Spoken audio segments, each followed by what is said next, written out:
한국의 한 식당. 독일 여성이 분노해서 소리를 지르고 있습니다. 한국인도 똑같아. 왜 외국인을 차별하고 골탕 먹이려고 하는 거야? 그러나 3분 뒤 한국인들의 하나 같은 행동을 본 그녀는 그만 충격을 받고 눈물을 흘리고 마는데요. 그렇다면 이 여성에게 대체 무슨 일이 일어났던 것인지 자세한 내용 살펴보도록 하겠습니다. 독일 여성의 사연입니다. 안녕하세요. 저는 독일의 평범한 직장인 렌이라고 합니다. 학창 시절 저는 공부를 정말 열심히 했고 그래서 다양한 경험이라는 것을 해본 적이 없었습니다. 그래서 뭔가 평범한 일을 하는 회사를 간다면 저는 정말 아무것도 경험해보지 못한 재미없는 인생만을 살 것 같아서 모험을 해보기로 했죠. 바로 더 높은 연봉을 포기하고 해외에서 일할 기회가 많은 지금의 회사를 선택한 것입니다. 해외여행 한번 가본 적 없는 제가 해외에서 일을 하게 된다니 정말 상상만 해도 신났죠. 그러나 저는 첫 발령지인 일본에 가자마자 제가 정말 미친 짓을 했구나 싶어서 절망했습니다. 해외에서 장기간 생활한다는 것은 여행과는 차원이 다른 이야기였고 그런 부분에서 일본은 정말 최악이라고 할 수 있었거든요. 일단 일본 회사의 지나치게 수직적인 분위기와 아날로그적이고 비효율적인 일처리는 저를 정말 숨막히게 했는데요. 저는 이들의 사내 문화에 적응할 시간이 필요했지만 그들은 저에게 조금의 여유조차 주지 않았습니다. 그리고 적응에 어려움을 겪는 저를 점점 안 좋게 보기 시작했죠. 일본인들의 속내는 도저히 알기가 힘들었는데 이들은 제게 대놓고 해를 끼치진 않았습니다. 그러나 일본인들은 치밀하고도 교묘하게 저를 괴롭혔는데요. 한 번은 이런 일이 있었습니다. 회식으로 스시집에 가게 되었고 다들 잘 먹고 있는 것 같은데 제 초밥만 뭔가 이상하더군요. 제 초밥만 고추냉이가 너무 많이 들어간 것 같았고 저는 고통의 눈물을 흘릴 수밖에 없었습니다. 그리고 그런 제 모습을 본 일본인 동료들은 전부 웃음을 참는 눈치더라고요. 저는 초밥 3개를 먹고 나서야 제 초밥만 이상한 거라는 것을 확신했고 확인해보니 제 것만 고추냉이가 밥알보다 많더군요. 나중에 요리사에게 물어보니 제 일본인 상사가 저 몰래 제 초밥에만 고추냉이를 가득 넣어달라고 요청했다고 했습니다. 이뿐만이 아니었어요. 회식 자리에서 저에게만 제 몫의 음식값을 결제하라고 하고 나머지 동료들의 몫은 회사 카드로 결제한다거나 커피를 돌리는데 제 것만 쏙 빼놓고 돌리고 마치 실수인 것 마냥 연기까지 하는 그들의 모습에 저는 온갖 정이 떨어졌고 일본에 학을 떼게 되었습니다. 이렇게 지옥 같은 일본 회사 생활을 마쳤을 때 제 심신은 완전히 망가져 있었고 그렇게 독일로 가는 비행기 안에서 기쁨과 울분이 공존하는 눈물을 흘리며 귀국하게 되었죠. 하지만 저는 잠시 잊고 있었습니다. 제가 입사한 회사는 해외 파견이 잦다는 것을 말이에요. 저는 독일로 돌아온 지 한 달도 안 돼서 다시 한국으로의 파견 지시를 받았고 이때 저는 퇴사를 진지하게 고민하기도 했죠.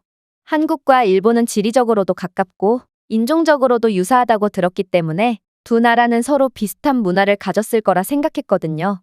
하지만 도전도 해보지 않고 이대로 도망간다면 저는 평생 패배자로 살 것만 같았기에 도중에 포기하는 한이 있더라도 한국에 도전해보기로 했습니다.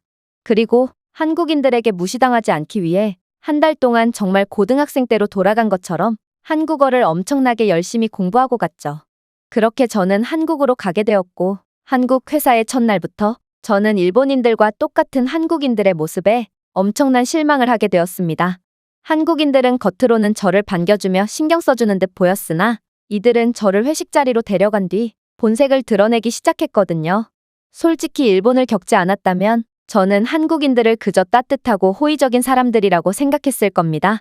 하지만 일본에서의 지옥 같은 1년을 경험한 저는 그리 호락호락한 여자가 아니게 됐죠. 일단 한국에 왔으니 한국 요리를 먹어보고 싶다는 제 강력한 주장에 한국인 동료들은 저를 닭발집으로 안내했는데요.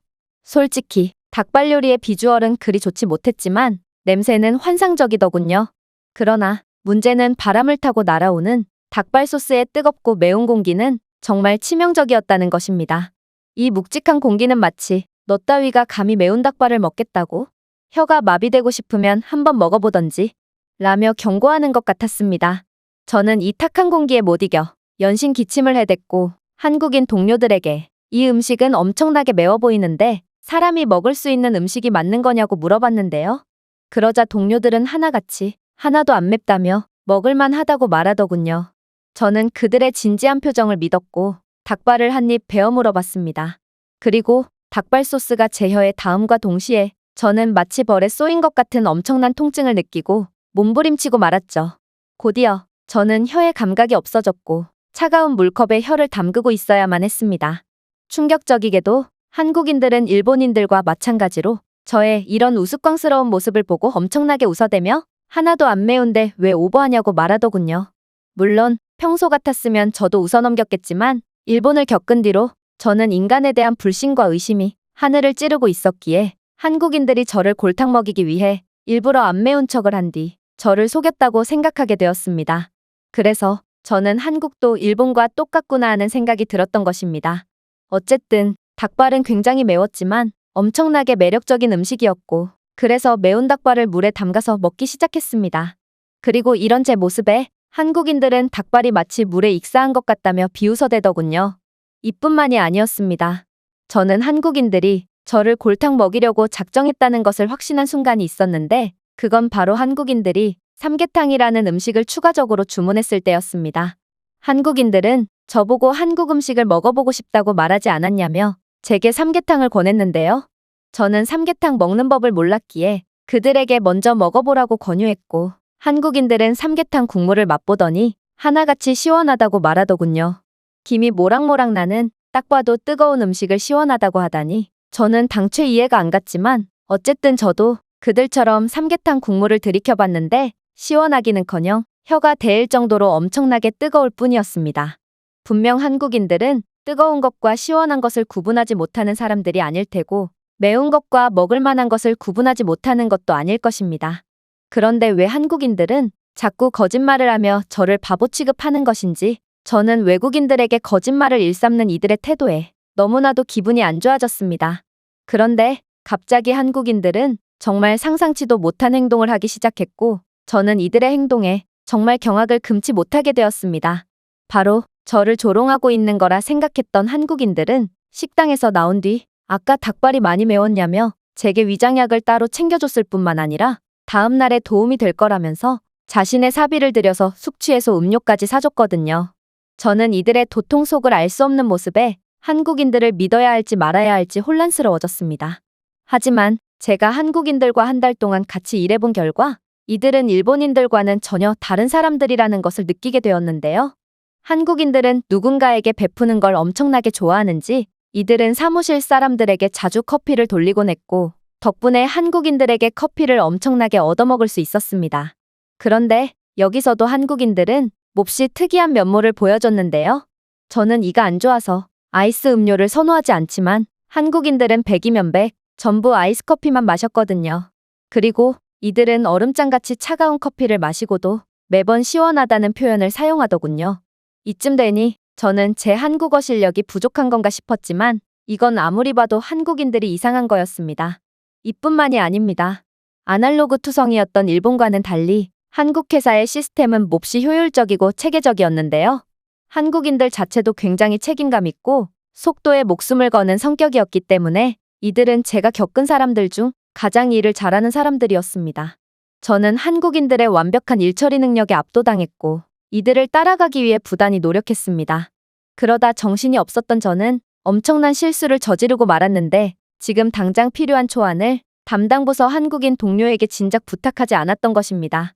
이 업무는 최소로 잡아도 수시간은 걸리는 업무였기에 저는 절망한 채 그 동료에게 최대한 빨리 처리해달라는 메일을 보냈습니다. 놀랍게도 한국인 동료는 1시간만 기다리라는 답장을 보내왔는데 이건 로봇이 와도 1시간 안에 끝내지 못할 만한 일이기에 저는 그가 거짓말을 하는 것으로 생각했죠.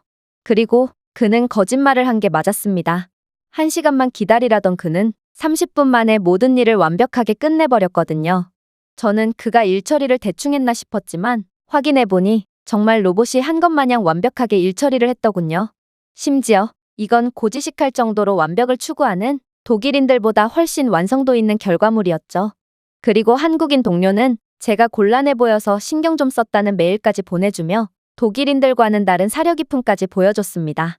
한국인들은 전부 타고난 천재인지 이들은 매번 이렇게 빠르고 완벽한 일 처리를 보여줬고 저는 한국인들과 함께 일하면서 어떻게 한국이 이렇게 빠르게 발전할 수 있었는지 100% 이해할 수 있었습니다.